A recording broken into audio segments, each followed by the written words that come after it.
خلفائے راشدین عام طور پر تو ہم کہتے ہیں حضرت ابو بکر، حضرت عمر، حضرت عثمان، حضرت علی. میں نے اپنی ذاتی رائے، حقیر سی رائے عرض کی ہے، اس میں حضرت حسن کا دور بھی شامل ہونا چاہیے 6 مہینے کا.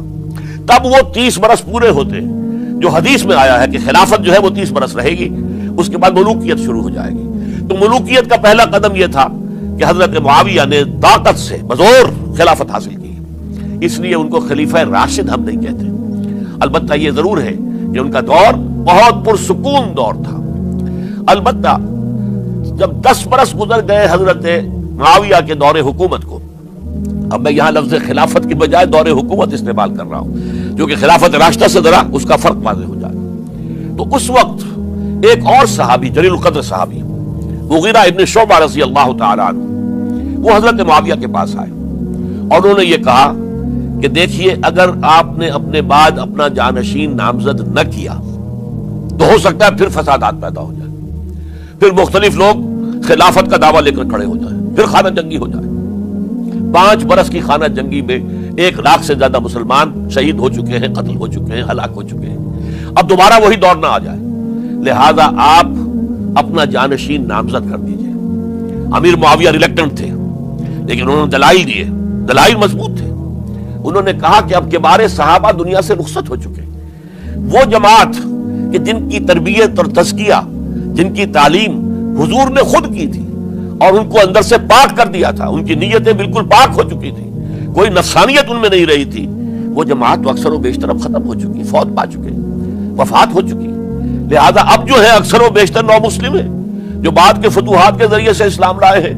لہذا ان کے اندر نہ وہ پختگی ہے، نہ ان کے اندر وہ تقوی ہے، نہ تدین ہے، نہ اصول پرستی ہے.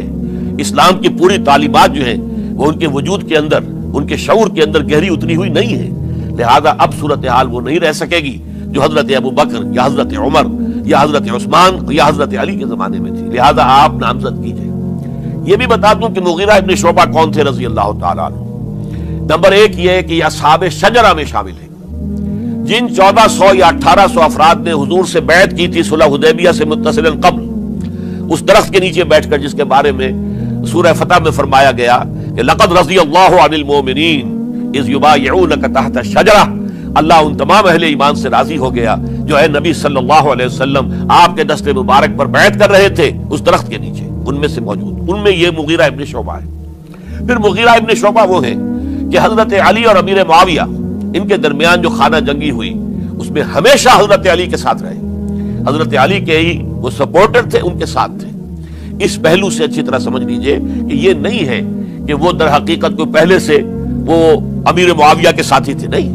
لیکن اب جو صورتحال وہ دیکھ رہے تھے، جہاں دیدہ انسان تھے، بہت بڑے سیاستدان تھے، جانتے تھے حالات کو، حالات کے نفس پر ان کا ہاتھ تھا. لہذا انہوں نے یہ مشورہ دیا اور پھر امیر معاویہ نے اس مشورے کو قبول کر لیا اور یزید کی ولی عہدی کا اعلان کر دیا. یہ بالکل مڈل ہے حضرت امیر معاویہ کے دور خلافت کا درمیان.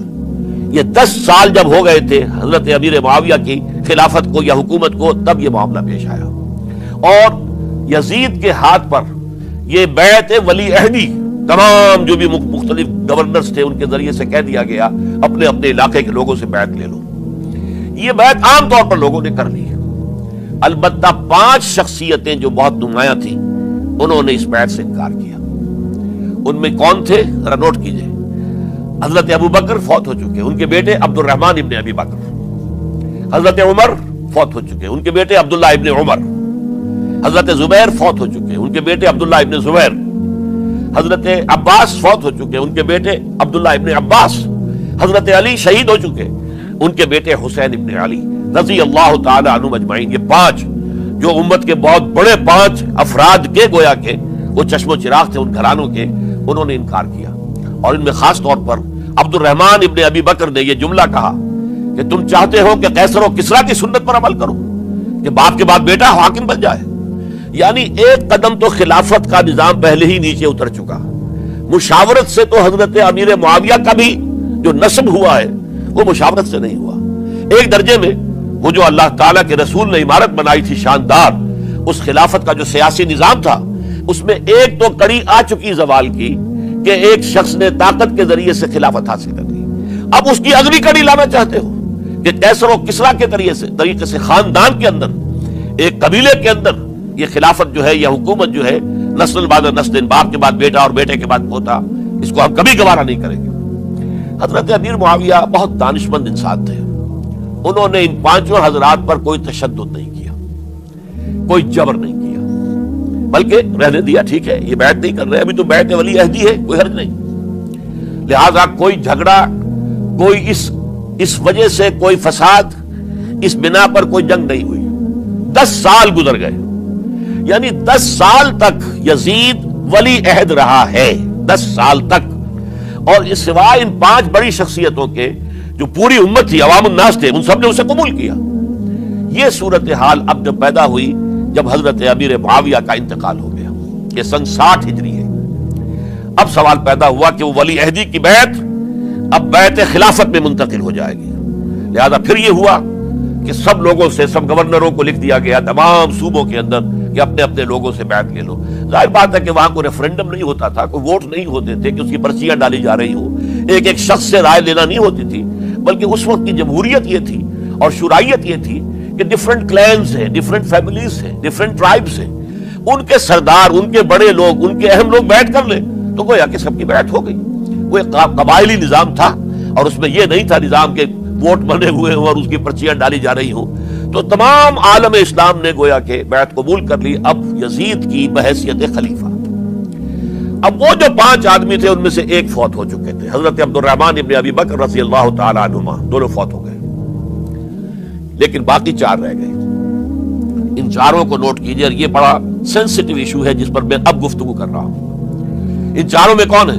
عبداللہ ابن عباس، عمر میں سب سے بڑے وہ ہیں، اور ان کی شان یہ ہے کہ انہیں حبر الامہ کہا گیا ہے، امت کے سب سے بڑے عالم، اور قرآن مجید کے وہ سب سے پہلے مفسر ہیں۔ اصل جو جتنی بھی تفسیری روایات ہمیں ملتی ہے حضرت عبداللہ ابن عباس کے شاگردوں سے، تابعین سے، لہذا ان کا بہت اونچا مقام ہے۔ حضرت عبداللہ ابن عمر، ان کا مقام بھی آپ کو معلوم ہے، حدیثوں کی کتنی بڑی تعداد ہے جو عبداللہ ابن عمر سے مروی ہے، اور اس کو سلسلۃ الذہب کی پہلی کڑی کہا جاتا ہے۔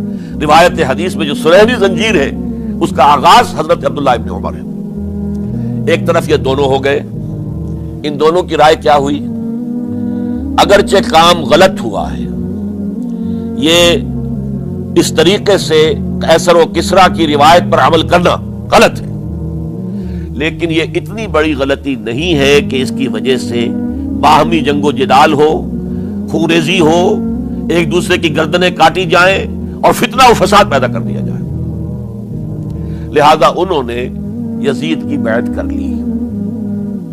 2 حضرات رہ گئے، یہ نسبتاً نوجوان ہیں، ان دونوں کی پیدائش ہجرت کے بعد ہوئی ہے۔